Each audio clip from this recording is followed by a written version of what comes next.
So, hello, GTA Cars Rafa ulit. Good morning, guys. So, may nagtatanong sa atin sa TikTok. Nakita ko lang, kagabi lang, buti na pindot ko. So, sir, mama ko ng ma'am, sorry pala siya, long hair lang. So, sir, pasensya ka na, sir, ha. So, sir, help po, Hyundai Accent na 2016 turbo diesel or Honda Jazz na VX na 2016 top of the line. Okay, sagutin natin. Diyan ka na ba sa Honda, syempre? Kung meron ko namang means na salapi para dyan, 500 to 550 yung sweet spot niya na maganda, na top of the line, 2016 na Jazz, go for it.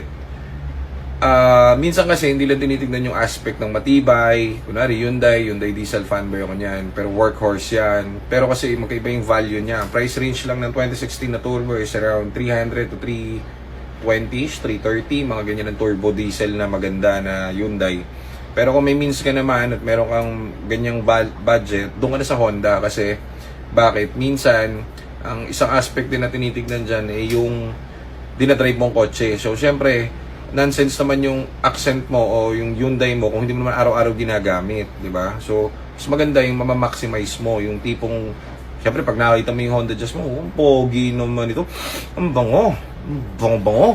So, syempre, doon ka. So, doon ka sa pang-araw-araw mong gagamitin. So, mas mamamaximize mo siguro yung Honda kasi mas madali, maliit eh. So, kung saan pwede mo yan dalhin. Ano pa ba? Dami mong pwedeng forma dyan, napaka-pogi.